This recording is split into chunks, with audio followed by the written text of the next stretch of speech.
Hello, good morning बेटा। कैसे हैं आप लोग? आज काफ़ी दिनों बाद हम लोग मुलाकात कर रहे हैं इस तरह से। हमने बेटा जी अपना टॉपिक ख़त्म किया था मॉलिक्यूलर बेसिस ऑफ इनहेरिटेंस। वहाँ पे हम लोगों ने जेनेटिक्स का एक वर्जन जाना था, कैसे एक जीन अपने आप को एक्सप्रेस करता है। हमने वहाँ पे सेंट्रल डॉगमा को पढ़ा था।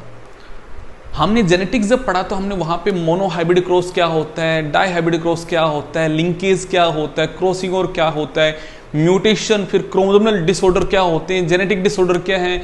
हमने सब बातें आपके साथ में कर ली थी। एनसीईआरटी के अकॉर्डिंग अपना वो चैप्टर खत्म हो चुका था।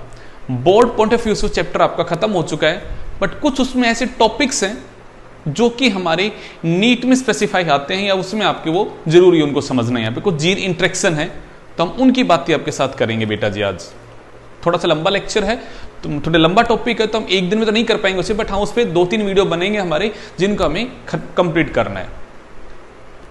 टॉपिक तक पहुंचने के लिए मैं आपको पहले एक बार पीछे की चीजें रिमाइंड कराता हूं कि हाँ क्या क्या हमने पढ़ा है, क्या क्या नहीं पढ़ा है, ताकि हम उस टॉपिक से अपने आप को कनेक्ट कर सके। वैसे आप लोगों ने अभी टेस्ट दिया था तो उस टेस्ट में आपके साथ कनेक्टिविटी होगी, ठीक है, चीजें की पीछे की चीजें आपको याद आ चुकी हैं, बट फिर भी एक बार दोबारा चीजों को मेरी तरफ से जानिएगा दोबारा से।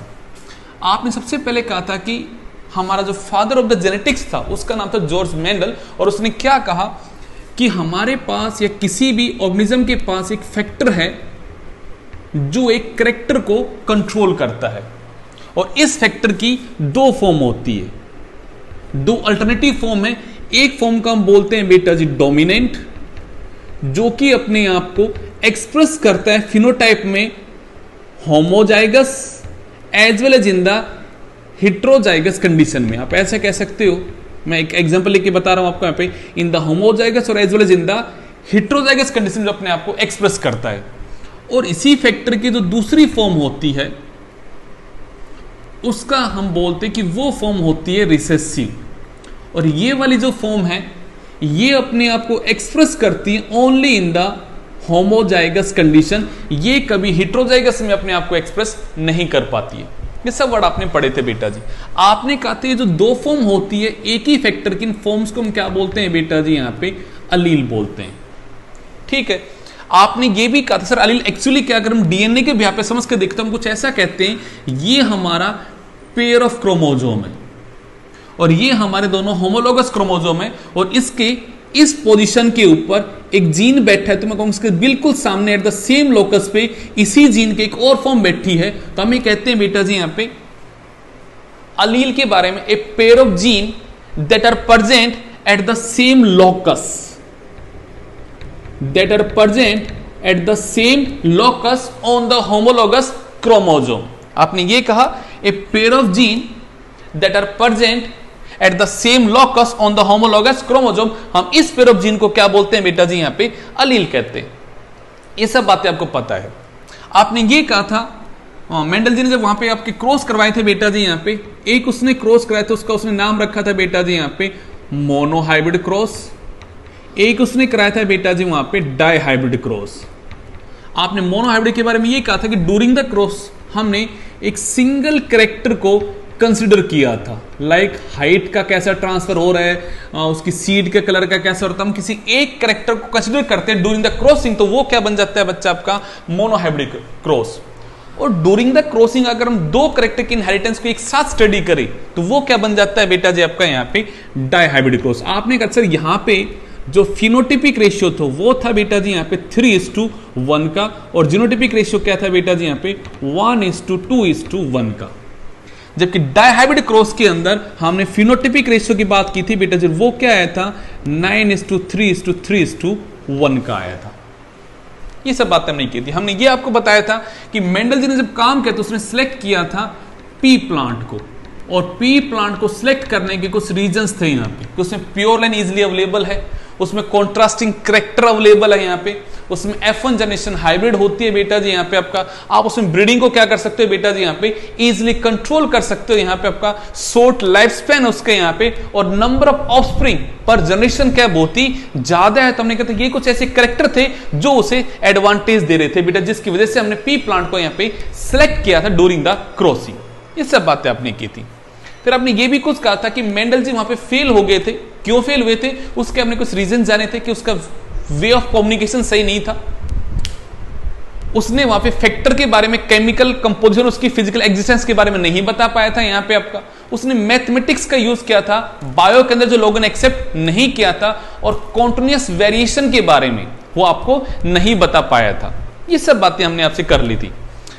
हमने फिर आपको यह भी कहा था कि मेंडल ने ही जेनेटिक्स में काम नहीं किया, उसके बाद और भी लोग हैं जिन्होंने चीजों को अलग अलग वे में डिस्कवर किया, और कई चीजें ऐसी थी जो मेंडल के अकॉर्डिंग प्रूव ना हो के हम उनको अलग तरीके से प्रूव किया। जैसे आपने ये कहा था कि सिर्फ जीन भी आपस में इंटरेक्शन करते हैं, वहां पे आपने पढ़ा था इनकम्प्लीट डोमिनेंस और बेटा जी कोडोमिनेंस, याद है वर्ड आपने। और आपने कहा था डायहाइब्रिड क्रॉस में सर हमने पढ़ा था वहां पे लिंकेज और क्रॉसिंग ओवर, जहां जरूरी नहीं है बेटा जी कि जो बात उसने कही थी सारी सही हो, यहाँ पे कुछ वहां पे हमने उनके केसेस पढ़े थे जहां पे वो चीजें क्या हो रही थी बेटा जी, फेल हो रही थी।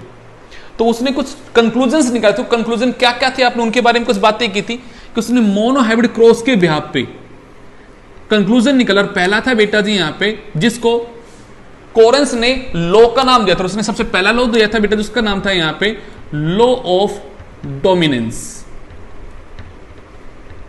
उसके बाद बच्चा सेकंड लॉ आया, उसका नाम था बेटा जी यहां पे लॉ ऑफ सेग्रीगेशन।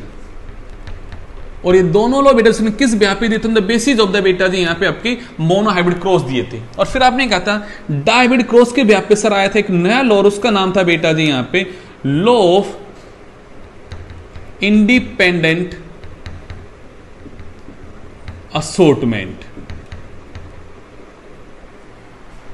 आपने कुछ ऐसा कहा था कि सर जब यहां गैमीट बनते हैं डायहाइब्रिड के क्रॉस में, तो वन पेयर ऑफ द जो फैक्टर है वो अपने आप को इंडिपेंडेंटली एक्सप्रेस करता है without the effect of the another pair factor. ये सब बातें आपने की थी बेटा जी। आपने ये भी कहा था कि जो जीन्स आपके बैठे हैं ऑन द सेम क्रोमोजोम, तो वहां प्रोबेबिलिटी है कि वो पास टुगेदर हो टू द नेक्स्ट जनरेशन, और अगर वो पास टुगेदर होते टू द नेक्स्ट जनरेशन, तो उस वर्ड में आपने एक वर्ड दिया था बेटा जी यहां पे लिंकेज। और आपने कहा था यहां पे लिंकेज के बारे में, क्रॉसिंग ओवर के बारे में बताने वाला नेक्स्ट साइंटिस्ट जो आया था वो था बेटा जी मॉर्गन। सबसे पहले बेट्सन और प्रिंट ने काम किया था, उन्होंने वहां पे वर्ड यूज किया था बेटा कपलिंग और repulsion. But properly linkage word को डिफाइन करने वाला सबसे पहले अगर कोई आया था, कौन आया था बेटा जी यहां पे आपका मॉर्गन जी आया था, और उसने काम किया था सेक्स लिंकेज पे। तो आपने उसकी थ्योरी पढ़ी थी बेटा जी यहां पे, आपने ये सब बातें आप कर चुके हो यहां पे। अब आज का हम टॉपिक क्या पढ़ने वाले हैं, उस टॉपिक के ऊपर आते हैं यहां पे कि हमने इन सब के अलावा अब क्या मिस कर दिया, हम उस चीज की बात करते हैं यहां पे। अपना आज का टॉपिक है बेटा जी जीन इंटरेक्शन। अपना जो टॉपिक है बेटा जी वो है यहां पे जीन इंटरेक्शन, कि डिफरेंट टाइप के जो जीन्स है बेटा जो आपस में इंटरेक्ट करते हैं और वो एक फिनोटाइप को कैसे कंट्रोल करते हैं, उनकी बात हम यहां पे करेंगे। तो जरा हेडिंग को समझना है बेटा जी यहां पे जीन इंटरेक्शन। आई थिंक इस वर्ड से आपको एक वर्ड तो समझ में आ गया होगा कि इसे जीन्स के बीच में इंटरेक्शन होने वाला है। अब हम बातें करते हैं नंबर ऑफ जीन्स को लेके कि जिन जीन्स के बीच में इंटरेक्शन होगा वो जीन क्या है, क्या वो एक ही जीन की अलील फॉर्म है या वो डिफरेंट टाइप के जीन्स है, तो कैसे जीन है हम उनके भी पे आपको वर्ड देते हैं बेटा जी यहां पे, ताकि आपके दिमाग में क्लियर हो जाए। तो मैं सबसे पहला वर्ड दूंगा बेटा जी अलीलिक जीन इंटरेक्शन। इस नाम को समझ के देखो, अलीलिक जीन इंटरेक्शन। सर जैसे मेंडल जी ने कहा था कि एक ही जीन की दो फॉर्म होती है, एक डोमिनेंट है तो एक रिसेसिव है, और हेटेरोजाइगस कंडीशन में one of the allele is able to express, और जो एक्सप्रेस करता है वो डोमिनेंट होता है, जो एक्सप्रेस नहीं करता वो रिसेसिव होता है। ये पढ़ा था हम लोगों ने। सर एक ही जीन की जो अलग अलग फॉर्म है वो आपस में इंटरेक्ट करके, वो आपस में इंटरेक्शन करती है और वो एक ही फिनोटाइप को बेटा जी यहां पे एक्सप्रेस करवाती है। और ऐसा नहीं होता कि एक डोमिनेंट है एक रिसेसिव, बट दोनों का इंटरेक्शन जो होगा वो डिसाइड करेगा एक पर्टिकुलर फिनोटाइप को। मैं आपको एग्जांपल से याद दिलाता हूं बेटा जी, आपने एक लाइन पढ़ी थी यहां पे सबसे पहले बेटा जी इनकम्प्लीट डोमिनेंस।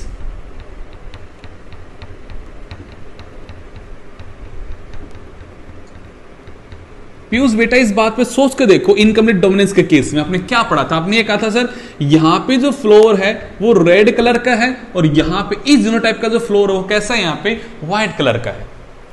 आपने कहा यहां से सर लॉ ऑफ सेग्रीगेशन जब लगता है तो ये दोनों फैक्टर हमारे अलग अलग हो जाते हैं, बिल्कुल आपने सही बोला, यहां पे लग गया लॉ ऑफ सेग्रीगेशन। और आपने कहा सर जब ये यूनाइटेड होते हैं फन के अंदर, तो यहां पे इस कंडीशन में फ्लावर का कलर होता है पिंक। तो मैं आपसे पूछूं यहां पे हिमांशु, ये जो पिंक कलर है इसे लाने में किस जीन का योगदान है? क्या इसका योगदान है? क्या इसका योगदान है? ये जो पिंक कलर का फिनोटाइप आया, ये कैसे आया? अब सोचो इस बात को, how a pink colour flower produce, जबकि जीन यहां पे जो है वो या तो रेड कलर का या फिर व्हाइट कलर का है, फिर पिंक कलर का फ्लावर कहां से आ गया? तो आपके पास आंसर मिलेगा सर ये दोनों जीन, या मैं कहूंगा एक ही जीन की जो अलील हैं आपस में, ये यहां पे इंटरेक्शन करते हैं, ये आपस में इंटरेक्ट होते हैं, और इनका इंटरेक्शन जो होता है वो एक फिनोटाइप को डिसाइड करता है। मतलब ये अकेला जीन कैपेबल नहीं है एक फिनोटाइप को कंट्रोल करने के लिए। एक पर्टिकुलर फिनोटाइप जो है यहां पे colour of the flower is controlled by the interaction between the allelic form of the same gene. एक ही जीन की जो अलिलिक फॉर्म है वो डिसाइड करेंगे यहां पे फिनोटाइप को। आप और अच्छे समझ के देखिएगा, यहां पे आप ऐसा समझ सकते हो क्रोमोसोम के केस में कि सर अगर हमने अलील के डेफिनेशन को समझ के देखें, यहां पे आर है, यहां पे आर है, सही बना रहे हो आप लोग इन बातों को। यहां पे स्मॉल आर है, यहां पे स्मॉल आर है। अब देव समझ के देखो चीजों को, ये दोनों एट द सेम लोकस पे जो जीन की फॉर्म है वो सेम सेम है। आपने कहा सर ये होमोजाइगस कंडीशन है, यहां पे भी एट द सेम लोकस जो जीन की फॉर्म से वो कैसी सेम है, तो यहां भी कैसी कंडीशन, होमोजाइगस कंडीशन है। और ये दोनों अलील आपस में इंटरेक्ट करते हैं और दोनों सेम फॉर्म में कहूंगा ये लेके आते हैं यहां पे रेड कलर। ये दोनों अलील एक फिनोटाइप को कंट्रोल करते हैं और मैं कहूंगा वहां पे कलर कैसा आता है, व्हाइट आता है। बट इस कंडीशन में सर ये आर है और स्मॉल आर है, इस कंडीशन में हिट्रोजाइगस फॉर्म बन गई। सर फॉर्म कैसी बन गई यहां पे, हिट्रोजाइगस बन गई। तो मैं कहूंगा सर अब हिट्रोजाइगस फॉर्म में अगर ये इंटरेक्शन करेंगे यहां पे, और इनका जो इंटरेक्शन होगा, ये जो भी एंजाइम्स वगैरह को बनाएंगे, कुछ भी चीजें होगी वो यहां पे कंट्रोल करेगी बेटा फिनोटाइप को। मैं कहूंगा वो इन दोनों के बीच का आएगा और वो क्या बनेगा बेटा जी, यहां पे पिंक बनेगा। तो आप एक लाइन समझने की कोशिश कीजिएगा, a single character is not control by a single allele और ए सिंगल जीन। एक अलील से कंट्रोल नहीं हो रहा है, एक सिंगल जीन से कंट्रोल नहीं हो रहा है, ये पेयर ऑफ जो जीन है वो कंट्रोल कर रहा है यहां पे बेटा जी आपका यहां पे एक ट्रेट को। बट ये जो पेयर ऑफ जीन है ये एक ही जीन के अलग अलग क्या है बेटा, अलीलिक फॉर्म है। तो मैं कहूंगा यहां पे जो इंटरेक्शन हो रहा है to decide a particular phenotype, वो क्या है बेटा जी, यहां पे वो अलीलिक इंटरेक्शन हो रहा है, वो अलीलिक जीन इंटरेक्शन है। ठीक वर्ड। और अच्छा एग्जाम्पल समझ के देखते हैं यहां पे जो आपने पढ़े हुए हैं, बस आज मैं उनकी एक अलग हेडिंग डाल के उनको समझाने की यहां पे कोशिश आपके साथ कर रहा हूं। आपने यहीं पे दूसरा एग्जांपल पढ़ा था, कोडोमिनेंस।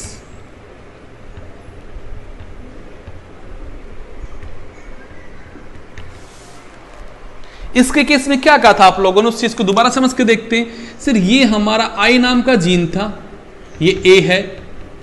सर ये आई जीन का नाम है, इसके पास भी ए इंफॉर्मेशन, ए टाइप के एंटीजन को बनाने की। सर इसका जो पार्टनर है उसके पास जो आई जीन है उसके पास बी नाम के एंटीजन को बनाने की कैपेसिटी है या उसके पास इंफॉर्मेशन है। आपने कहा सर जब ये जीन इंटरेक्ट करते हैं तो यहां पे जब ये दोनों आते हैं,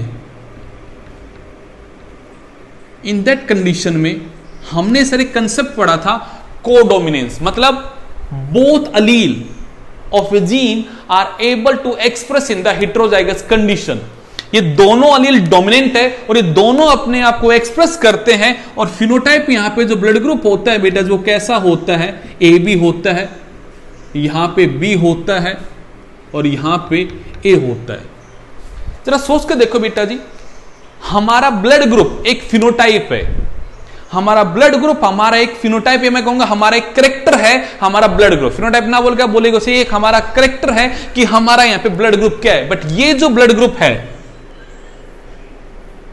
दीपेश, इस ब्लड ग्रुप को लाने के लिए क्या single allele is responsible? Does a single allele is responsible to bring up this particular phenotype? हां कि ना? इसको लाने के लिए अकेला अलील रिस्पॉन्सिबल नहीं है, तो क्या है, मैं कहूंगा यहां पे दो अलील हैं, एक ही जीन के जो दो अलीलिक फॉर्म है वो रिस्पॉन्सिबल है इस करेक्टर को यहां पे लाने के लिए। इसका मतलब मैं कहूंगा यहां भी अलील्स इंटरेक्ट करते, बट डिफरेंस क्या है इस और इसमें? तो डिफरेंस ये है, यहां पे हेटेरोजाइगस कंडीशन में एक नया कैरेक्टर अपीयर होता है और इंटरमीडिएट फॉर्म का कैरेक्टर अपीयर होता है, जबकि यहां पे both parents are able to express it in the heterozygous condition में। यहां हेटेरोजाइगस में दोनों पेरेंट्स अपीयर हो रहे हैं, जबकि यहां पे एक दोनों पेरेंट्स अपीयर ना होकर यहां पे कोई एक नई इंटरमीडिएट वैरायटी आ रही है, एक नई इंटरमीडिएट वैरायटी का चीज आ रही है, एक नया इंटरमीडिएट कैरेक्टर आ रहा है दोनों के बीच का, ये डिफरेंस। पर दोनों में हमने एक बात को समझने की कोशिश की थी वहां पे कि वहां पे एक अकेला अलील रिस्पॉन्सिबल नहीं है कैरेक्टर को लाने के लिए, जो दूसरा अलील है, जो दूसरा उसका पार्टनर है, वो उसमें कंट्रीब्यूट करेगा ही करेगा, वो उसमें कंट्रीब्यूट करेगा ही करेगा। तो मैं एक वर्ड बोलूं यहां पे इसके लिए बेटा जी, the pair of gene that are present at the same locus on the homologous chromosome control a particular character. हां कि ना? चलेगा, हम लिखते हैं बेटा जी यहां पे आप लोगों के लिए, क्या लिखते हैं उसको जरा समझिएगा मैंने क्या लिखा।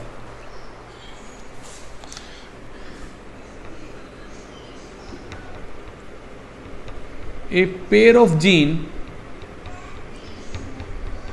present at the same locus on homologous chromosome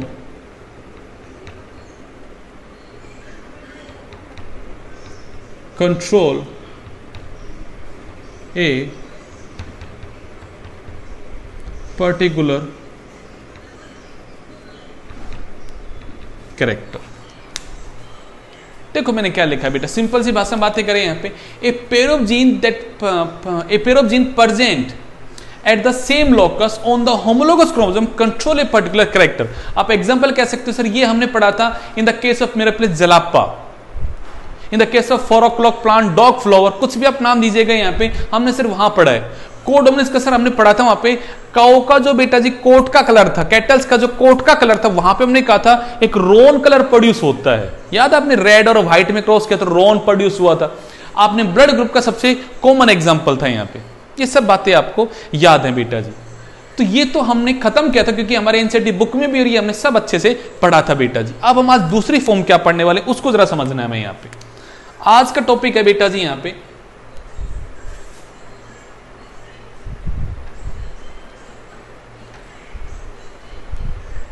non allelic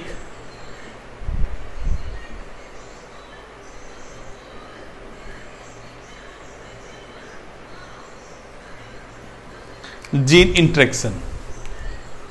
non allelic gene interaction, अब ये क्या है? एक वर्ड तो सिंपल हो गया यहां पे सर, ये नॉन अलीलिक का मतलब यहां पे जो आपने लाइन लिखी है प्रेजेंट एट द सेम लॉकस, ये बात यहां लागू नहीं होती है। मतलब यहां पे जो जीन्स हैं वो अलग अलग है, तो मैं कहूंगा ए पेयर ऑफ जीन, और मैं कहूंगा एक पेयर बोलते हैं pair of gene that are present at the different locus control a particular character. Getting my point? यहां पे जो जीन में इंटरेक्शन होने वाला है वो ऐसे जीन्स होंगे जो अलग अलग लॉकस पे बैठे हैं, और अगर वो साथ आ जाएं किसी इंडिविजुअल, उनकी डोमिनेंट रिसेसिव फॉर्म का अगर कॉम्बिनेशन अलग अलग बनेगा तो वहां पे अलग अलग टाइप के बेटा जी यहां पे फिनोटाइप डेवलप होंगे, जो हम यहां पे अलग अलग एग्जांपल के साथ पढ़ने वाले। बट इसके साथ यहां पे कंपैरिजन करके देखिएगा, यहां पे तो आपने एक ही एलील की फॉर्म्स के बारे में बातें की थी, बट यहां पे 2 डिफरेंट टाइप के जीन्स की बातें होंगी that are present at the different locus but have affect on the same phenotype. Genes अलग अलग हैं, जीन्स अलग अलग हैं, अलग अलग लोकस पे है, बट अफेक्ट उनका सेम फिनोटाइप पे आता है। मैं कहूंगा उनके बीच का इंटरेक्शन डिसाइड करेगा अगला फिनोटाइप कैसा होगा, मैं कहूंगा वो कहलाएगा बेटा जब non allelic gene interaction. Word simplify करने के लिए मैं आपको एक एग्जांपल लेता हूं इसका यहां पे, ताकि चीजें आपको और क्लियर हो जाए। चलेगा, हम एग्जांपल लेते हैं इसका यहां पे, ये अपने काम का नहीं थे, सिर्फ मैंने आपको रिवीजन करवा दिया इस बात का, ये चीजें आप पहले ही पढ़ चुके हो। अपनी हेडिंग डालनी आज की बेटा जी आपको यहां पे नॉन अलीलिक जीन इंटरेक्शन। इसका मैं सबसे पहला एग्जाम्पल आपको समझाता हूं और एग्जाम्पल को समझिएगा।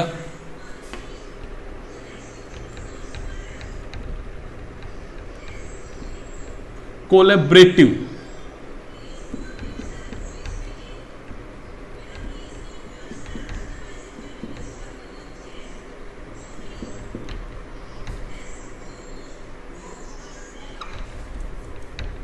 बड़ा लिखो, दिख रहा होगा आप लोगों को ये।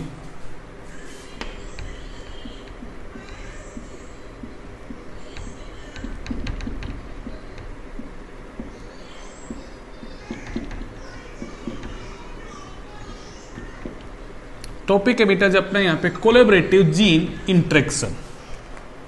एग्जाम्पल लेके समझिए इसी में मैंने क्यों रखा है, इसका एक्चुअली क्या है, यहां पे इसके अलग अलग एग्जाम्पल्स, हम एग्जाम्पल्स का पहला टॉपिक पढ़ रहे हैं बेटा जो आपको समझना है। ये पहला हमारा जीन इंटरेक्शन है जो हमारा नॉन एलीलिक की कंडीशन में आता है। क्या है यहां पे जरा देखिएगा कहां लागू होता है। सबसे पहली बात, इसे डिस्कवर किसने किया था? तो पहली बार इसे बेटा डिस्कवर किया था, ये इसके बारे में बातें की थी बेटा जी यहां पे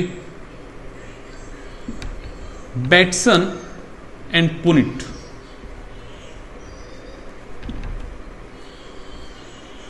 इन 1906 में उन्होंने इसके बारे में पहली बार बातें की थी। हम एग्जाम्पल किसका लेने वाले हैं यहां पे बेटा जो आपको समझाने के लिए? तो एग्जाम्पल कहते हैं बेटा जी यहां पे आपका कोम शेप इन फॉल्स और बर्ड्स में। हम एग्जाम्पल लेते हैं बेटा जी आपके लिए, मुर्गे का एग्जाम्पल है, मुर्गी कुछ भी यहां पे आप देखोगे उनके यहां पे एक छोटा सा एक कुछ बना हुआ होता है, कुछ शेप होती है उनके यहां पे। आपने कभी मुर्गे को देखोगे उनके यहां पे जो आगे वाला पार्ट होता है हेड के जस्ट ऊपर एक स्ट्रक्चर होता है, उसको हम बोलते हैं बेटा कॉम, और उसकी शेप अलग अलग होती है और वो शेप को कंट्रोल करा कैसे किया जाता है, वहां पे कैसे जीन इंटरेक्शन होता है, हम उनकी यहां पे बातें करने वाले हैं। तो मैं कहूंगा कॉम की शेप को कंट्रोल करने के लिए यहां पे 2 डिफरेंट जीन्स हैं जो रेस्पॉन्सिबल है। हम उन जीन्स की बातें करते हैं आपके साथ में, एग्जाम्पल लेते हैं।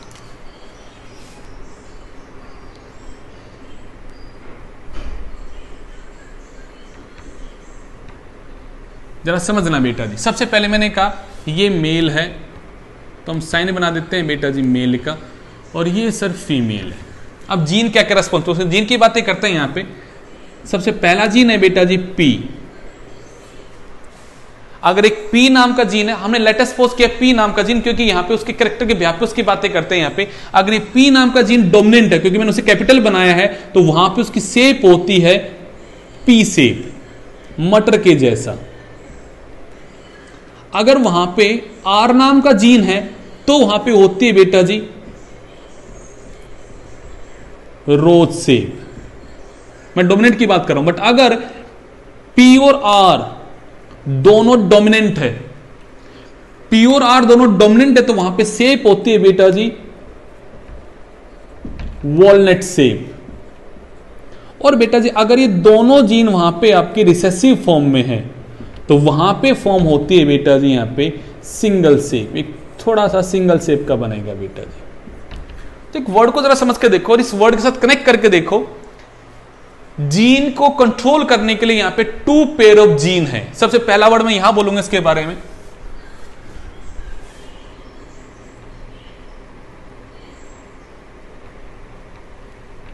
Com shape is control by 2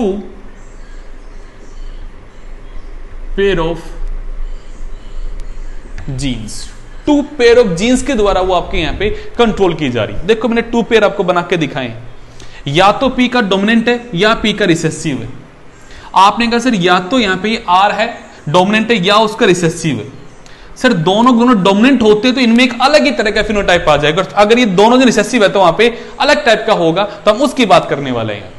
ठीक है, तो जरा कॉम्बिनेशन समझ के देखो क्या क्या हो सकता है यहां पे। हम जरा पहला कॉम्बिनेशन बनाए आपके लिए यहां पे कि सर हम पहली क्रॉस लेते हैं यहां पे पी जनरेशन का।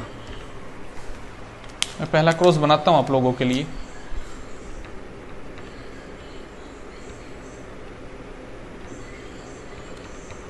सर पी जनरेशन है और ये मेल है और ये फीमेल है। जरा कंडीशन सोच के देखिएगा, इसके पास डोमिनेंट पी है और रिसेसिव आर है, तो चंचल जी मैं आपसे अगर पूछूं उसके पास कैपिटल पी है तो उसकी शेप कैसी होगी कॉम की, तो क्या कहोगे सर ये कैपिटल पी है तो डेफिनेटली वहां पे शेप कैसी होगी, पी होगी, क्योंकि आर तो कैसा है रिसेसिव, रिसेसिव अपना काम नहीं कर रहा है तो मैं कहूंगा वो कैसा है बेटा जी यहाँ पे पी शेप का है। इस कंडीशन समझते हैं, उसके पास पी तो है बेटा रिसेसिव, बट उसके पास में आर कैसा है पीयूष यहाँ पे डोमिनेंट है। दीपेश आर कैसा है यहाँ पे डोमिनेंट है, तो आप कहोगे सर यहाँ पे शेप कैसी होगी, आप कहोगे सर यहाँ पे उसकी कॉम की शेप होगी रोज शेप। इन दोनों में होता है इंटरेक्शन। अब यहां पे जो अगली जनरेशन पैदा होती है उसका नाम होता है बेटा जी आपका यहाँ पे F1 जनरेशन। ठीक है, अब सोचिएगा सर यहां से कैपिटल पी आया, यहां से सर स्मॉल पी आया। चलो मैं आपको पहले गैमीट बना देता हूं, स्टेप बाय स्टेप आगे बढ़ते हैं ताकि किसी बच्चे को कोई दिक्कत ना आए बेटा जी, हम स्टेप बाय स्टेप आगे बढ़ते हैं। सोचो बेटा यहाँ पे गैमीट क्या बना होगा, सर इन पी और पी में से दोनों अलग होंगे तो ये पी हो जाएगा, सर यहां पे लगेगा सेग्रीगेशन तो क्या हो जाएगा कैपिटल पी और स्मॉल आर।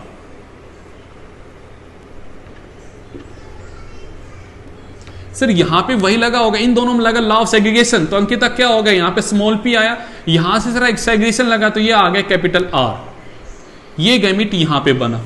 सर ये दोनों गैमीट फ्यूज होते हैं, तो इन दैट कंडीशन में एक कैपिटल पी है एक स्मॉल पी है, एक कैपिटल आर है एक स्मॉल आर है। जरा कंडीशन को सोचो, अब पी भी डोमिनेंट है और आर भी डोमिनेंट है, और अगर दोनों पेयर ऑफ जीन के डोमिनेंट फॉर्म प्रेजेंट है, दोनों आपस में इंटरेक्शन करते हैं, और इस केस में जो कोम का शेप होता है बेटा जो कैसा हो जाता है यहां पे आपका वॉलनट शेप का। शेप कैसे है बच्चा उसका, यहां पे वॉलनट शेप का। अब आपने कहा सर हमने इसकी कर दी सेल्फिंग, आपने कहा सर हमने इसकी कर दी सेल्फिंग, तो सेल्फिंग का क्या मतलब है, आपने कहा सर ये P ये स्मॉल p ये R ये स्मॉल, और हम इसको इसी के साथ क्रॉस करवा रहे हैं P स्मॉल p R और स्मॉल r। ठीक है, क्या हुआ सर गैमीट बनाते हैं पहले हम यहां पे गैमीट बनाइएगा बेटा जी। यहां पे बना कैपिटल P और कैपिटल R, स्मॉल p और capital R, sir capital P और स्मॉल r, और सर स्मॉल p और स्मॉल r, और ऐसे चार गैमेट यहां बनेंगे जैसे कि हमने डायहाइब्रिड क्रॉस में सीखा था गैमेट बनाना, वैसे बेटा गैमेट यहां बनेंगे। ठीक है, मैं इस साइड वाले को हटा के यहां पे आपको बना के दिखा रहा हूं बेटा जी।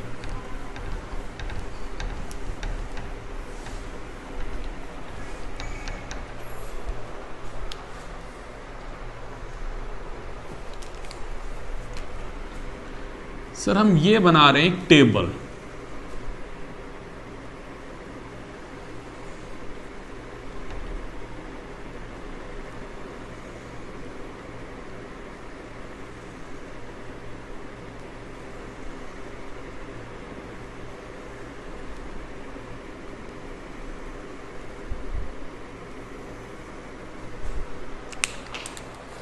अब गैमेट बना देते हैं इनके बेटा जी। यहां पे capital P capital R, capital P small r, small p capital R, small p small r, वही सेम सीक्वेंस यहां लिख दो बेटा जी।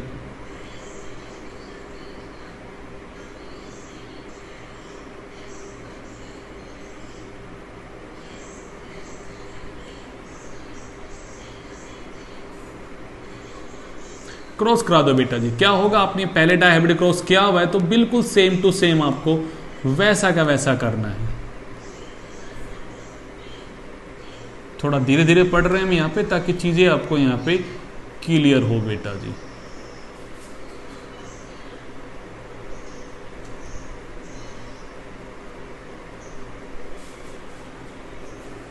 इनका रेशियो आपके लिए बड़ा इंपॉर्टेंट है, बिकॉज पेपर में आता है बेटा जी कि कोलैबोरेटिव जीन का इंटरेक्शन का क्या रेशियो होता है, तो आपको रेशियो तो बेटा जी इनका याद रहेगा। इस वर्ड को समझाऊंगा अभी दोबारा, सिर्फ आपको एक बार चीज़ें समझा दो कि क्या क्या होती हैं। ऐसा नहीं है कि चीज़ खत्म हो गई, अभी समझने के लिए हमारे पास चीज़ें बाकी हैं।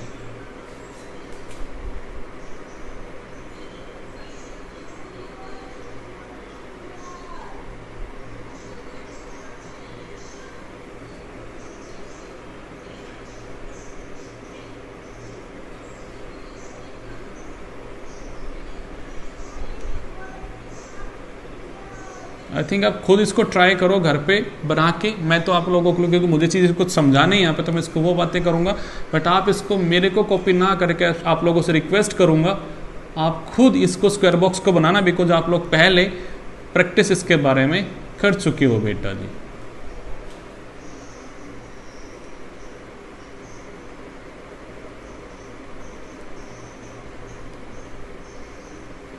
देखिएगा कंप्लीट होगा हमारी टेबल।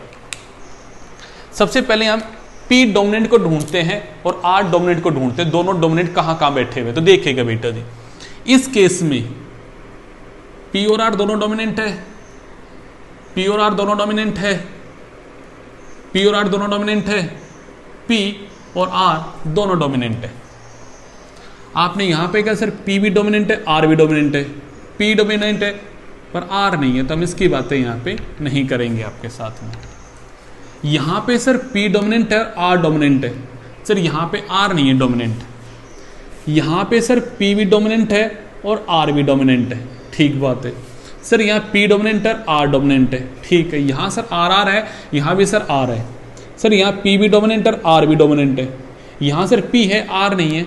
सर यहाँ P और R सिर्फ R है, P नहीं है, और यहाँ पे सर कोई भी नहीं है, ठीक है। सर नाम सुनो बेटा जी, इन सब का कलर कैसा होगा? P और R अगर दोनों डोमिनेंट है तो बेटा जी पल्लवी यहाँ पे कैसा होगा?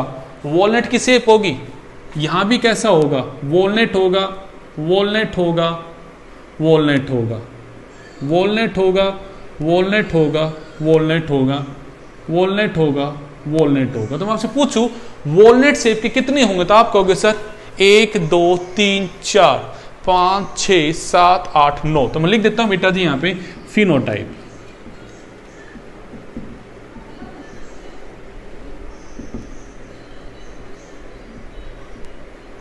वॉलनट और कितने हैं बेटा जी? ये 9 इन द नंबर है, ठीक बात है। अब हमारा अगला वर्ड आता है सर खाली हम P को ढूंढते हैं, P कितने डोमिनेंट है। तो देखिएगा जरा यहाँ पे सर इस दिट कंडीशन में यहाँ पे खाली P डोमिनेंट है, यहाँ पे सर खाली P डोमिनेंट है, और सर यहाँ भी खाली P डोमिनेंट है।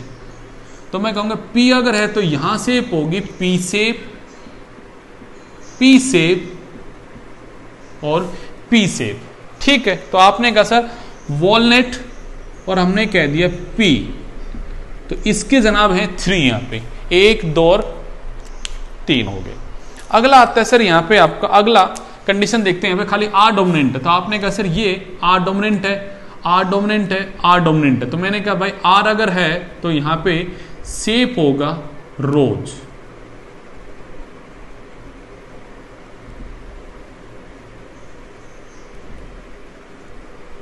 रोज। अगला समझ के देखो, यहां पे सर दोनों भाई साहब रिसेसिव हैं, तो दोनों अगर रिसेसिव है तो ऐसा है। अब रेशियो वही है जो डायहाइब्रिड क्रॉस का रेशियो था, रेशियो बेटा वही है जो डायहाइब्रिड क्रॉस का रेशियो था, बट एक कैरेक्टर को लाने के लिए इंटरेक्शन जो हो रहा है वो अलग अलग का हो रहा है। डायहाइब्रिड का क्रॉस है, डायहाइब्रिड का ही रेशियो आया इस केस में यहां पे, बट फिनोटाइप कैसे कंट्रोल हो रहा है वो कुछ अलग। अब जरा वर्ड को समझ के देखो, मैंने वर्ड क्या लिखा था? कोलेबरेटिव। आप सब लोगों को इंग्लिश बहुत अच्छी आती है, वर्ड आपने लिखा है बेटा जहां पे कोलेबरेटिव।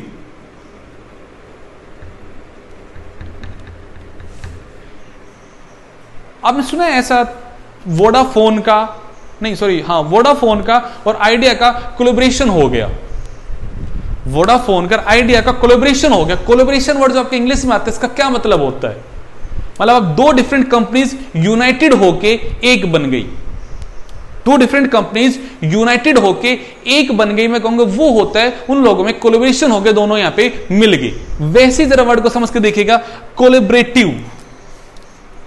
कोलैबोरेटिव वर्ड पे थोड़ा सा ध्यान दो यहां पे कि सर एक कैरेक्टर को लाने के लिए 2 डिफरेंट जीन्स जो हैं वो इंटरेक्ट होते हैं तो वो कैरेक्टर अराइज होता है, और अगर वो दोनों जीन्स अलग अलग हैं तो वो कैरेक्टर कभी नहीं आता। But yes, both gene are dominant and independently express itself in the phenotype, but when the 2 dominant gene get come together they express a particular phenotype। मैं लिखूंगा बात को, पर सुनो पहले बात को। यहां पे भाई P जो है यहां पे ये इंडिपेंडेंटली काम करता है, और क्या काम करता है? ये P शेप बनाता है। ये आर भी इंडिपेंडेंट है और ये भी एग्जिस्ट करता है और ये इंडिपेंडेंट और ये अकेला काम करने के लायक है यहां पे, और ये रोज शेप को बनाता है। बट आपने कहा जब दोनों जीन साथ साथ अगर बैठे हैं तो मैं कहूंगा इन दैट कंडीशन में आपने कहा सिर्फ दोनों जीन अगर साथ साथ बैठे तो इन दैट कंडीशन में क्या होगा, एक नया कैरेक्टर आ जाएगा, वॉलनेट। अब इस चीज को हम मॉलिक्यूलर बेसिस के ब्याह पे समझ के देखते हैं। उसके ब्याह पे मैं क्या कहूं आपको, यहां पे सोच के देखो बेटा जी कि सर ये पी जीन है, ये जब एक्सप्रेस होता है तो एक एंजाइम को बनाता है। सर आर जो जीन है ये भी एक्सप्रेस होता है और एक एंजाइम को बनाता है।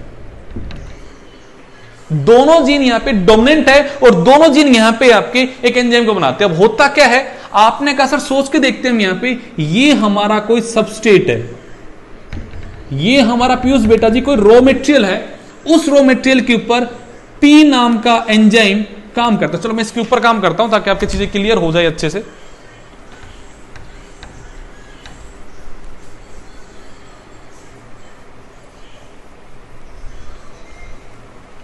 आपने कहा बेटा जी सर जो पी जीन है ये इंडिपेंडेंटली भी अपने आप को एक्सप्रेस करता है और ये एक पी नाम के एंजाइम को बनाता है। सर ये आर नाम का जो जीन है ये भी अपने आप को एक्सप्रेस करके आर नाम के एंजाइम को बनाता है। ठीक बात है। आपने कहा सर सपोज कीजिएगा ये हमारा कोई सबस्ट्रेट है, रॉ मटेरियल है, मतलब जब एक एम्ब्रियो का डेवलपमेंट हो रहा है, जब एक एम्ब्रियो का डेवलपमेंट हो रहा है तब ये कहते हैं जाइगोट के पास जीन बैठे हुए हैं और उस जाइगोट के पास में पी नाम का जीन है या उस जाइगोट के पास में आर नाम का जीन है। कोई हम इंडिविजुअल की बात सोचते हैं तो क्या होता है, जाइगोट के अंदर बेटा जी यहां पे ये जो सबस्ट्रेट है ये इसके ऊपर काम करता है पी नाम का एंजाइम और वो इसे इसकी वजह से यहां पे जो कॉम की शेप हो जाती है वो पी शेप हो जाती है। ठीक बात है। आपने कहा सर बट एक और कंडीशन है, हम पी एंजाइम नहीं है उसके पास तो यहां पे आर एंजाइम है। तो मैंने कहा ये सेम, ये अलग एंजाइम है जो कुछ अलग टाइप का प्रोडक्ट बनाएगा बट उसका सबस्ट्रेट ये सेम है और ये क्या करता है, इसे बेटा जी यहां पे रोज शेप में कन्वर्ट करता है। बट जब ये दोनों एंजाइम काम करते हैं,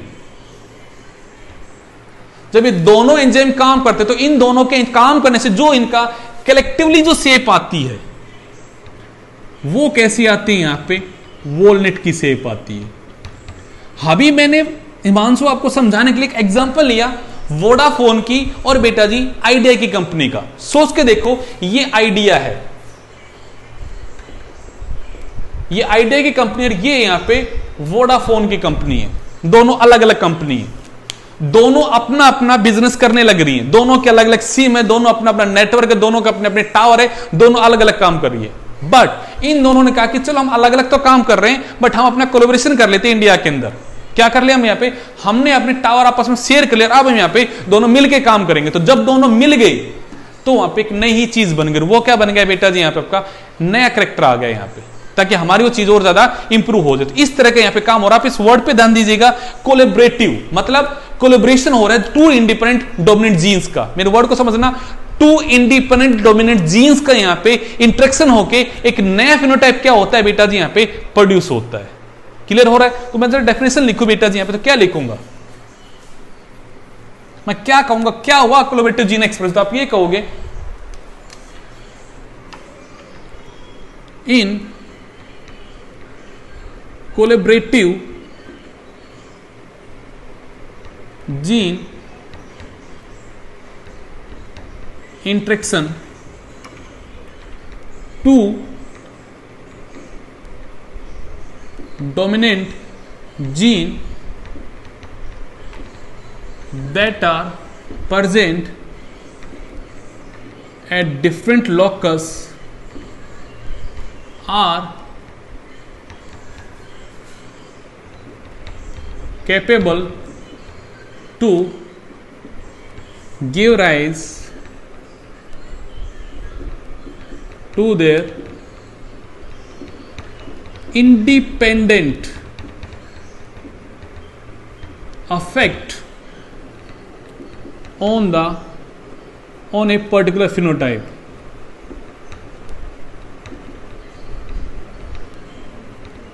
On a particular phenotype. But when both non-allelic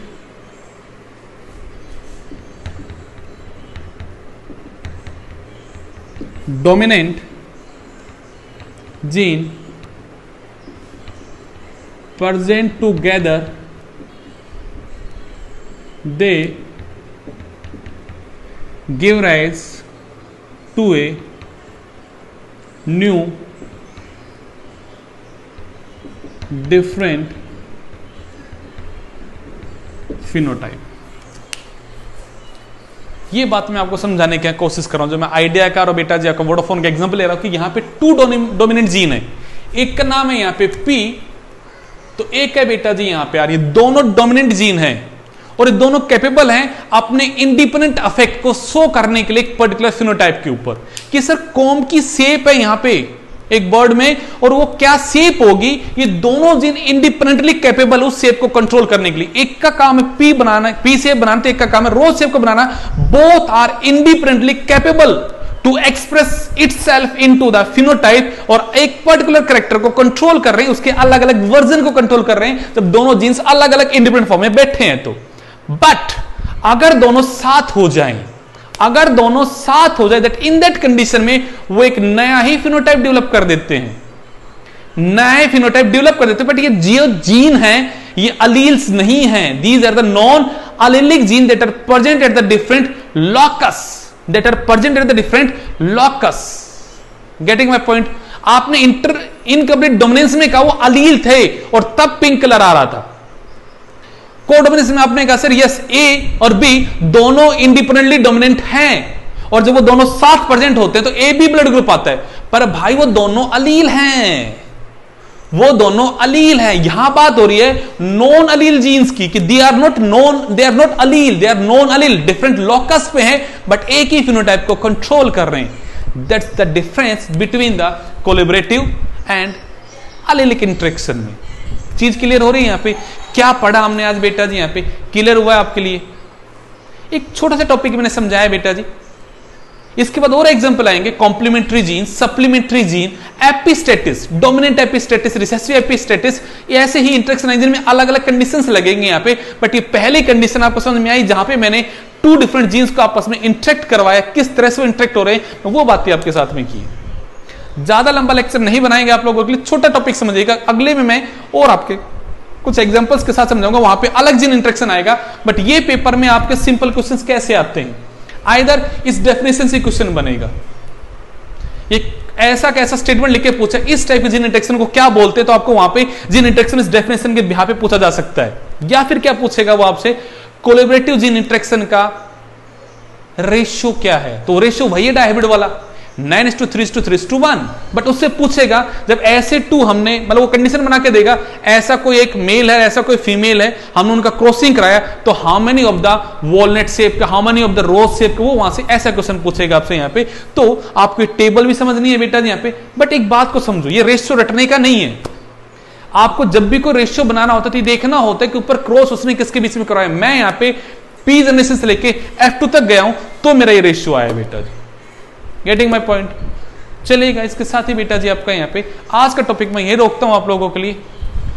अच्छा टॉपिक है बेटा जी, यहाँ पे मैं जीन इंटरेक्शन समझना है, काफी दिनों से आपका टच छूटा हुआ इस चीजों से, एक बार अपने आपको रिकलेक्ट कीजिएगा एंड दोबारा आप लोग चालू हो जाएंगे अच्छे से। और मुझे लगता है इस टेस्ट में आप अच्छा करोगे परफॉर्म। यहाँ पे जेनेटिक्स के आपने पहले भी टेस्ट दिए तो आपने ठीक परफॉर्म किया था सब्जेक्टिव टेस्ट में, और अब ऑब्जेक्टिव है तो एक उसके नए कंसेप्ट को समझिएगा। एंड जो भी मैं बेटा जी आपकी टेस्ट लेता हूं उसके बाद में आपको पेपर सेंड करता हूं, तो I request you all use this paper as a assignment also.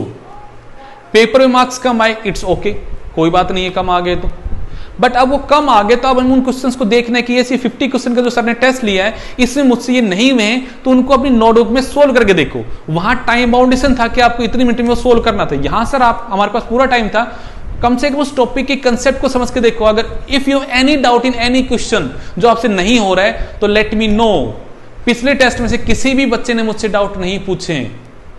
एक दो बच्चों ने आंसर, सर इनका आंसर क्या होगा, इनका आंसर क्या होगा, बट नो वन आस्क कि सर ये क्वेश्चन का कैसे, क्या हुआ क्या नहीं हुआ, कोई नहीं पूछ रहे। आई डोंट नो आप क्या कर रहे हो, घर पे पढ़ भी रहे हो या नहीं पढ़ रहे हो, मुझे समझ नहीं आ रहा आप लोगों का। So I request you all, please please please अपने आप को रिकलेक्ट कीजिएगा और अच्छे से बूस्टअप करके बैठो। एंड मैं रिजल्ट को देख रहा हूं, कुछ बच्चे तो कंटिन्यूसली डाउनफॉल हो रहे हैं, और कौन हो रहे हो डाउनफॉल वो आपको पता है, मुझे नाम लेने की यहां पे जरूरत नहीं है आप लोगों का। लगातार उनका एक डाउनफॉल बड़ा ही एक्सपोनेंशियल रेट से बढ़ता जा रहा है, ऊपर नहीं नीचे डाउनफॉल हो रहा है एक्सपोनेंशियल रेट से। जो पहले 300 प्लस के थे उन्होंने 300 की लाइन को छोड़ा, अब तो ऐसे हालात आ गए they not even in the 250 plus line में, मतलब आउट ऑफ द स्क्रीन से बिल्कुल बाहर जा चुके हैं। रिकलेक्ट कीजिए कि खुद को सोचो क्या हो रहा है, कहां गलतियां हो रही है, एंड इन सबसे लॉस किसका हो रहा है। चलेगा, थैंक यू बेटा।